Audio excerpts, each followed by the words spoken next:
6 महीने टोटल लगे, जिसमें रिटन एप्लीकेशंस, फिर इंटरव्यूज़ थे, क्वेश्चन सेशंस थे। एंड ये फेलोशिप पूरे साल एक साल भर का होता है। एंड इसका इंडक्शन सेरेमनी बैंगलोर में है 11th and 12th। Paper project हमारा इसलिए हम लोग चला रहे हैं क्योंकि one of the major problems, one of the major pollutants जो है वो है plastic bags. Bihar in shorts देख रहे हैं आप, मैं हूं आपके साथ मिराज मलिक। अशोका इनोवेटर्स के द्वारा अशोका यंग चेंज मेकर की सिलेक्शन हुई है, जिसमें पूरे भारत से 19 लोगों की सिलेक्शन हुई है। बिहार से भी एक सिलेक्शन हुई है जो बिहार को रिप्रेजेंट कर रही हैं। इनसे बातें करते हैं, इनके बारे में जानते हैं। क्या नाम है आपका? द्विशो जोई बैनर्जी। बिहार से आपका सिलेक्शन हुआ है, बिहार को आप रिप्रेजेंट करने जा रही हैं, तो कैसा लग रहा है? बहुत गर्व हो रहा है कि मेरे ऑर्गेनाइजेशन के वर्क को नेशनल लेवल पे अप्रिशिएट किया गया and I am representing Bihar. ये पूरा है क्या, एक बार बताएंगे? अशोका यंग चेंज मेकर एक फेलोशिप है जो 21 साल तक के यंग इनोवेटर्स के लिए होता है। इसके फाउंडर बिल ड्रेटन हैं। This is an organisation established in 1981। इनके फाउंडर बिल ड्रेटन हैं। ये लोग हर साल ऐसे ही 19-20 लोगों को चुनते हैं एंड उनको सपोर्ट करते हैं उनकी चेंज मेकिंग की जर्नी में आगे बढ़ने के लिए। इसका सिलेक्शन प्रोसेस क्या है और आपसे किस तरह से इनका कॉन्टैक्ट हुआ? ये नॉमिनेशंस के थ्रू होता है। उनकी जो ऑर्गेनाइजेशन है वो ऐसे लोगों को ढूंढती रहती है, तलाशती रहती है एंड देन नॉमिनेट किया जाता है एंड उसके बाद दे कॉन्टैक्ट यू, जैसे उन्होंने कॉन्टैक्ट किया हमें।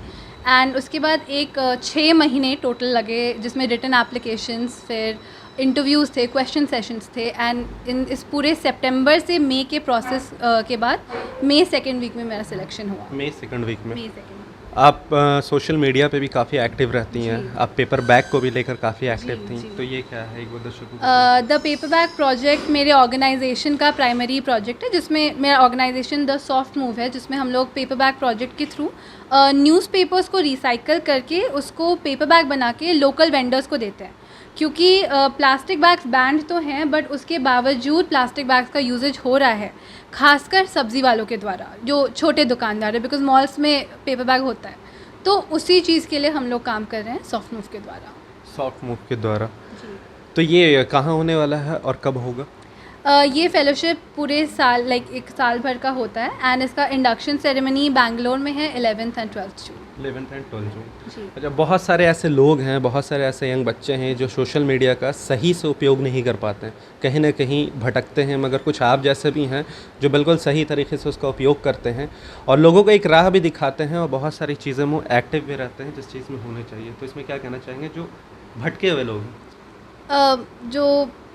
ओके, सोशल मीडिया एक ऐसा टूल है जहाँ पे अगर आप आएंगे तो दुनिया भर की चीज़ें हैं एंड ये बहुत ही नॉर्मल है किसी का भी आकर्षित हो जाना, गलत चीज़ों की तरफ आकर्षण ज़्यादा जल्दी होता है। बट अगर कोई ऐसा है तो मेरा उनके लिए यही सजेशन है कि बैठ के सोचो कि अगर तुम उसको 3 घंटे दे रहे हो तो क्या तुमको 3 घंटे का बेनिफिट मिल रहा है? अगर नहीं मिल रहा है तो अपनी लाइफ के बारे में कुछ करो। मतलब जो कुछ भी करिए, अच्छा करिए और बेहतर करिए। और मस्ती भी ज़रूरी है। सोशल मीडिया पे मस्ती के लिए पोस्ट करना भी बहुत इंपॉर्टेंट होता है, बिकॉज एक तरीके से वो हमें आउटलेट दे देता है सोसाइटी के साथ। बट मस्ती भी एक लिमिट तक ही अच्छी है। तो if you spend 5 hours 6 hours 7, ऐसे बहुत लोग हैं जिनका स्क्रीन टाइम 9 घंटे भी होता है।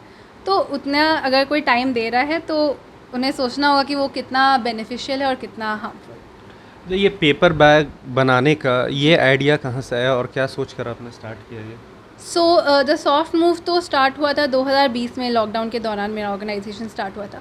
पेपर बैग प्रोजेक्ट हमारा इसलिए हम लोग चला रहे हैं क्योंकि one of the major problems, one of the major pollutants जो है वो है प्लास्टिक बैग्स और ख़ासकर ब्लैक पॉलीथीन बैग्स। तो उनका यूसेज रोकने के लिए गवर्नमेंट ने बैन लगाया है। ऑल्टरनेटिव्स भी अवेलेबल है मार्केट में, बट वो कॉस्टली होते हैं सब्ज़ी वालों के लिए। उनके लिए प्लास्टिक बैग बहुत ही सस्ता होता है। वो किलो के रेट से उन्हें ऑलमोस्ट एक रुपये में उन्हें 8-9 बैग्स मिल जाते हैं, वो जो पतला पॉलीथीन होता है। बट इसीलिए वो लोग स्विच नहीं करते, क्योंकि उन्हें अगर दिन में 100-150 बैग्स की ज़रूरत है तो वो उन्हें महंगा पड़ जाता है। तो इसी के लिए हमने पेपर बैग प्रोजेक्ट शुरू किया था, जिसमें हम लोग न्यूज़पेपर जो बहुत ही मार्जिनल कॉस्ट पे सबके यहाँ ही अवेलेबल होता है, तो इसके लिए हमने इस चीज़ को चैनलाइज करके पेपर बैग प्रोजेक्ट चलाया। एक तरह से ये अच्छी पहल है क्योंकि गरीबों को जो परेशानी होती है वो भी दूर होगी। जी बिल्कुल दूर होगी। और इसका एक और पहलू ये है कि जब कोई इंसान, जैसे हम लोग स्कूल स्टूडेंट्स के साथ काम करते हैं, अभी हम लोग कार्मेल, डॉन बॉस्को अकेडमी और डीपीएस के साथ काम कर रहे हैं, वहाँ पे सॉफ्ट मूव का हब्स है। तो अगर कोई इंसान, एक पेपर बैग बनाने में सिर्फ 1 मिनट लगता है, तो अगर कोई इंसान वो 1 मिनट भी देता है तो वो उस टाइम तक सोचता है कि okay I am doing something good for my environment, जो उनके माइंडसेट में बदलाव लाएगा। So this is also a part of the soft movement. तो देखिए हमारे साथ थे दिश जो है, इनका ये अशोका इनोवेटर्स के द्वारा काफ़ी अच्छी पहल की गई है और बिहार से इनका सिलेक्शन हुआ है, बिहार को रिप्रेजेंट करने जा रही हैं और देखना ये है कि कितना आगे तक और बिहार को ले जाते हैं। और ये जो इनका पेपर बैग मूव है, ये काफ़ी अच्छा मूव है, जिससे काफ़ी लोगों को परेशानी भी नहीं होगी और एक अच्छी पहल भी है, काफ़ी लोगों को आराम भी मिलेगा, क्योंकि प्लास्टिक के बैग जो आते हैं वो काफ़ी हानिकारक भी होते हैं। और ज़्यादातर अगर देखा जाए तो आपको जो जानवर वगैरह होते हैं, सबसे ज़्यादा परेशानी उन्हीं के लिए है, परेशानी उन्हीं की होती है, क्योंकि लोग यूज़ करते हैं, फेंक देते हैं, बट कहीं ना कहीं परेशानी उनको होती है। बट ये अच्छी मूव है इनके लिए, पेपर बैग यूज़ करें और कहीं ना कहीं स्वच्छ रखें देश को भी। इसी तरह की खबरों के साथ हमारे साथ जुड़े रहें, तब तक के लिए आपका बहुत बहुत धन्यवाद।